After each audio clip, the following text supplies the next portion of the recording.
Fala, Kim. E aí, senhores? É bonitinho. Boa tarde a todos. Vamos que vamos. Kim sempre elegante. O bigode mais bonito da Euroásia. Hoje tá meio torto. Hoje tá meio torto. Bonito. Ele tem o livrinho do bigode. Ô, Kim, você... O que levantou hoje? Tinha assunto interessante. Vários temas. Tem um tema bom aí. Qual que você quer? Bolsonaro, Guedes, a melhor da economia versus Meirelles e Lula? Exatamente. A economia... A economia pra gente... Oi? A gente queria avaliar a economia do Bolsonaro, que é esse que a gente sabe que é do Guedes, e do Lula. Você já tem alguma coisa aí? Então, muito está se comentando aí sobre a questão econômica, porque os candidatos deveriam apresentar aí um programa de governo. O Lula, ele havia apresentado uma prévia do que talvez fosse aí o governo dele, mas na hora do vamos ver, meio que esperaram para apresentar num possível segundo turno. E a justificativa para isso é porque o PT, a depender do que eles apresentassem, poderia ter uma resistência, e o Lula precisa criar uma grande frente ampla. E aí, no início da semana, quando teve aquele mega evento do Lula, com ex-candidatos à presidência, que contou com a presença do Meirelles, aí foi um alvoroço no mercado financeiro, pelo menos segundo a imprensa. Não, olha só, Lula e o Meirelles estão juntos, o Meirelles fez o L, a Bolsa de Valores voltou a crescer, o dólar está caindo, só por conta do Meirelles. Só que não passou muito tempo, o Meirelles falou que ele não está muito focado no governo, ele vai focar um pouco mais aí na Binance, que não é isso, não é aquilo outro, e o Lula ficou nessa, não apresentou nada. Aí a imprensa começou a levantar a bola, a dar uma possibilidade de um cheque em branco. Pô, vai votar no Lula, ele até o momento não apresentou nada, e aí vai fazer o quê? Vai ser o Lula, vai ser o primeiro mandato, o segundo mandato, vai ser o governo Dilma, e no meio que tudo isso está acontecendo, a única notícia que sai sobre algum vislumbre do que pode acontecer no governo Lula, né, num possível governo Lula, sai na coluna do Lauro Jardim. E isso é uma coisa que, inclusive, eu acho que deveria deixar algumas pessoas, pelo menos, num estado assim de questionamento. Segundo o Lauro Jardim, o Alexandre Padilha visitou mais uma vez a sede da XP, não é a primeira vez, e, segundo o Lauro Jardim, teve a oportunidade de conversar com um grande investidor internacional. Aí você olha os dois grandes candidatos que estão aí no pleito. De um lado, Bolsonaro, do outro lado, Lula. Bolsonaro está aí rodando, encontrando a população. É um governo que a população, inclusive, pode julgar o que foram os últimos 4 anos, as reformas. O Paulo Guedes, inclusive, esteve aqui no Pânico, né, no dia de ontem. Foi uma baita aula, um baita bate-papo. No Flow Podcast, anteontem, foram quase 5 horas de papo. Então, acho que deu para, pelo menos, exaurir algumas perguntas que estavam aí abertas. O que pode ser a visão econômica do governo Bolsonaro. Já o governo Lula, meio que só quem está sabendo é o grande investidor internacional que conseguiu bater um papo com Alexandre Padilha na sede da XP.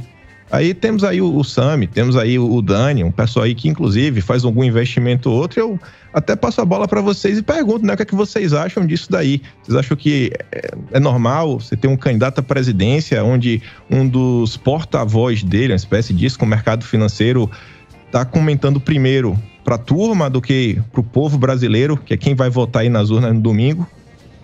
Eu acho esquisito isso. Porque, por exemplo, o que a gente está vendo é o Lula fazer um acordo. Sim. Ele está fazendo um acordo, com todo mundo.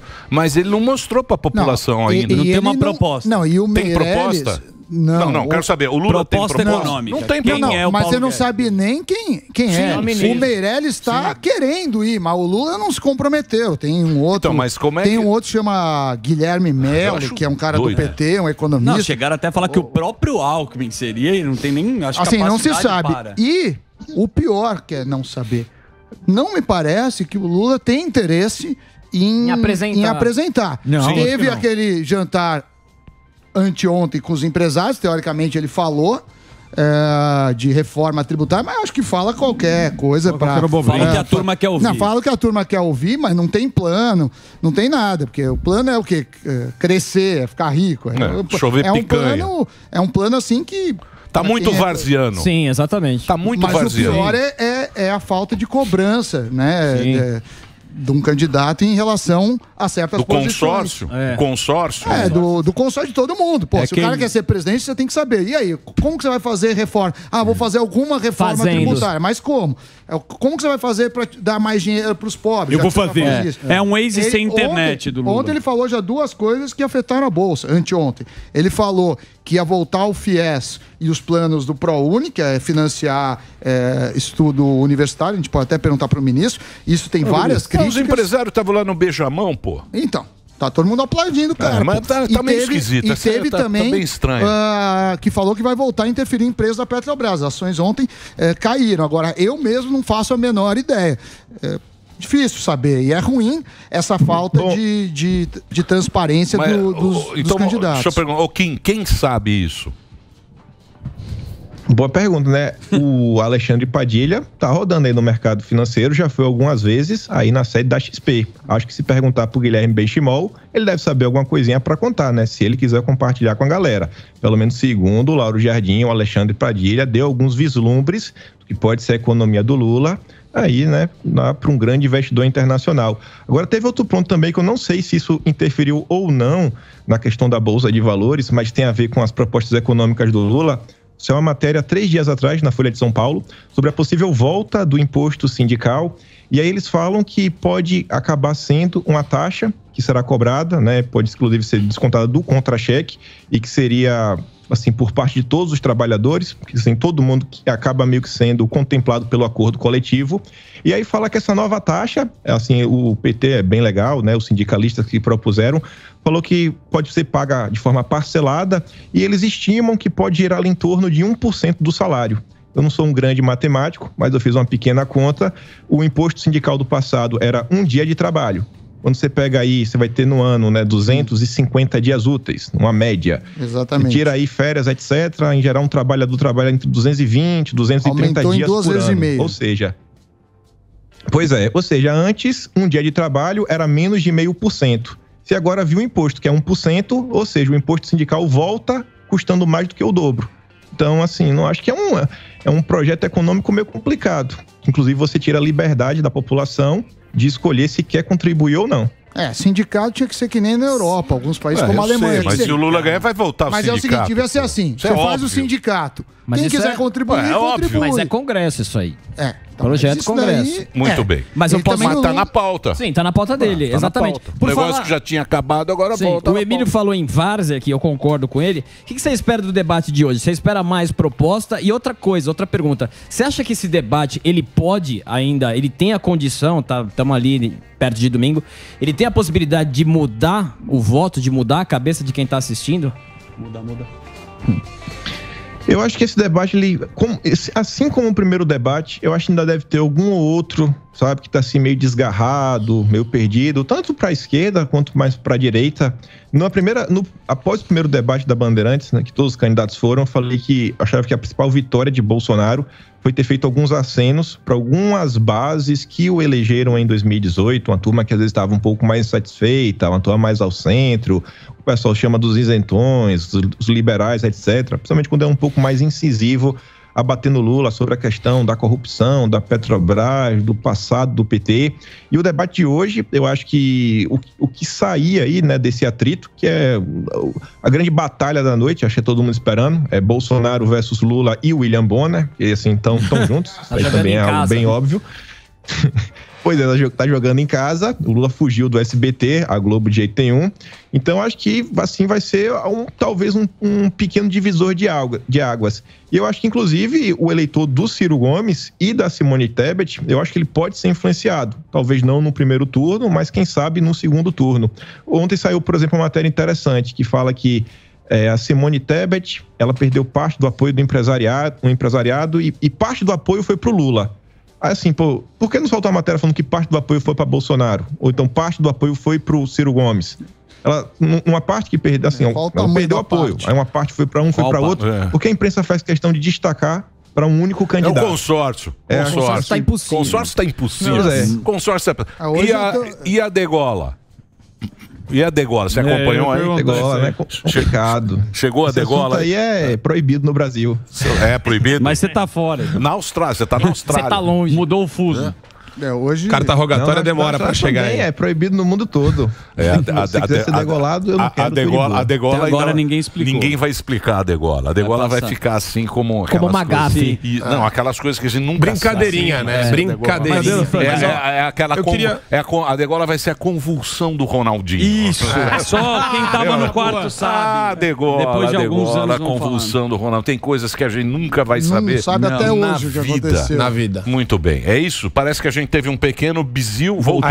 Pois não, Superman, vamos lá. Eu queria ouvir, Kim, tudo bem com você? Queria ouvir sobre o Ciro, né? No meio dessa pataquada toda, o Ciro, ele, de novo com aquele discurso, né, de bater nos dois, mas ele tá com maior ênfase, né, maior crítica ao PT. E como que você acha que vai ser no eventual segundo turno, ou até mesmo nesse primeiro turno, o esvaziamento dele, até mesmo para o Bolsonaro, em alguma medida? Porque eu não vejo eleitor do Ciro indo tudo pro Lula, não. O pessoal não suporta o Lula. Mas não vai mesmo. Saíram algumas... Inclusive, isso é um dos dados mais relevantes que jamais foram divulgados pelo Datafolha. O Datafolha, ele vem fazendo uma pergunta que eu acho que é crucial. Ele perguntava para os candidatos: em quem você votou no segundo turno em 2018. Por mais de uma vez, eles fizeram essa pergunta nas pesquisas.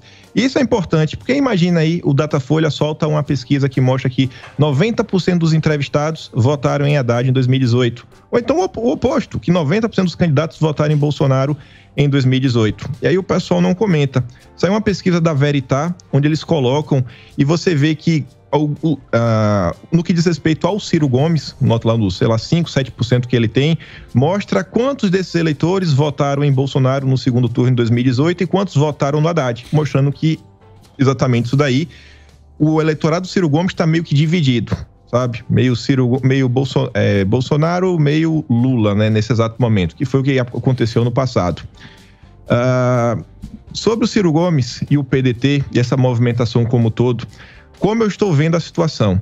Ciro Gomes, ele tem um foco que é muito maior, muito mais amplo. Eu não acho que está limitado a essa eleição, a ele ficar na frente da Simone Tebet, ele pontuar bem, etc. Eu acho que o Ciro Gomes, ele está tentando reposicionar o PDT enquanto partido, tentar voltar um pouco no tempo, né? Deixar essa esquerda mais identitária, tipo assim, a turma do PSOL, o que o PT vem se tornando, tentar voltar um pouco para as bases, voltar aquele discurso nacionalista, desenvolvimentista, aquelas pautas trabalhistas que a esquerda sempre defenderam, inclusive a origem do PDT. Então ele vem fazendo esses acenos. O próprio manifesto que ele fez, ele já começa falando isso daí, ele tá batendo nessa tecla, não, isso daqui, algumas pessoas do entorno do PDT, da militância do PDT, vem batendo nessa tecla. Eu também vejo que está crescendo, inclusive, até uma movimentação de rede social, a militância batendo nessa tecla. A turma do MBL está tentando também se aproximar do PDT, também nesse discurso, não, temos que abraçar o nacionalismo. O Renan Santos fez uma thread que em algum momento, nós, o Danilo Gentili, algumas pessoas aí, ele fala explicitamente, a militância do PDT, precisaremos sentar juntos e discutir um projeto de Brasil, etc. E eles vão fazendo essa mudança porque hoje a gente vive na política uma crise de identidade partidária. Assim, você pega o Novo, você até fala, pô, beleza, eu acho que o pessoal do Novo tem uma tendência mais liberal, sabe, mais focado na economia. Você pensa no PSOL, ou vem na hora, na esquerda identitária, o PV ainda pensa, beleza, agenda verde. Agora você fala assim, hoje, no Brasil, qual a diferença do PSD do Kassab pro MDB do Baleia Rossi, pro PSDB, sei lá, ainda tá o Bruno Araújo comandando, pro União Brasil do Bivar? Qual a diferença? Não tem mais diferença nenhuma. As pessoas não gera um vínculo com o partido. O cara olha só pelo candidato. E aí os partidos, quando eles perdem a essência, eles também perdem o discurso, né? Aquela força do discurso. Tanto que 2 dias atrás, o Aloysio Nunes, ele concede uma entrevista falando que o pós-eleição é um momento que o PSDB vai ter que sentar, vai ter que dialogar para ver para qual lado o partido vai caminhar.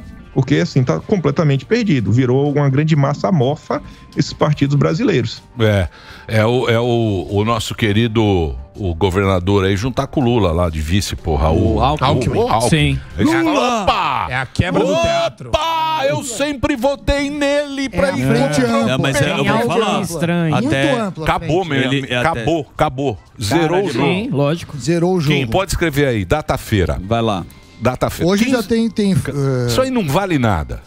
Data-feira. Data-feira. Isso não vale nada. Data-feira. Entre um caldo de 15% esquece. 15% Não vão. Vai pro Guarujá. Sami já comprou passagem pra Aspen. Comprou passagem. Sinuca, 15%, esquece. A turma do Sami. Do que sobrou? 40-40 pau a pau. Pode ser 43-39, 40-40 pau a pau. Tá certo. Bolso petismo? Tá. Os petismos. 40% para cada A lado. Exame tá dando 49. 15% ainda estão envergonhadíssimos. No escuro da Mas urna. já decidiu? Escuro da urna. Não sei. Continuam com não sei. vergonha. 15% escuro da urna. Certo. E 5% tiririca. Samidana, não vota, tal, tiririca. É isso aqui, ó. Pode esquecer. Aí, então tá no 40-40 e os 15. E tem uma outra coisa. A partir deste momento, de hoje, ninguém pode ser mais preso. É como se todos nós fôssemos o Lula. Olha só. A partir desse momento, tá maravilhoso. Tá na lei. A partir desse momento, ninguém pode ser preso. Se o cara quiser pode fazer o que você prender, quiser. não, opa, Epa. Lula. Eu sou igual ao Lula. Kim, muito obrigado pelo papo, hein? Maravilhoso. Eu que agradeço. Quero só aproveitar para cobrar um amigo meu que tá me prometendo vir me visitar aqui na Austrália, o Renato Giraldi. Falou que ia vir, que ia trazer a filha, me apresentar, a esposa, até agora nada. Vou cobrar ele aqui para ver se vem, né? Porra, bacana. Você sabe que eu tava Cobrar vendo... o Vivaço pro Brasil. Eu tava vendo outro dia um documentário sobre a Austrália. Bacana a história da Austrália também. E você também precisa vir pra cá, né? Vir pra cá um dia aí pra gente, pô, pra conhecer. Tá difícil, Emília. A passagem, meu Deus, viu? Tá caríssimo. Tava pesado. É isso aí. Tá pesado. Então fica aí. Obrigado, viu, Kim? Carona. Obrigado Valeu aí demais. pela sua participação aqui no Pânico. Pra você acompanhar as redes sociais, o Twitter dele é Kim Paim, Kim com K, e o Instagram, @Kim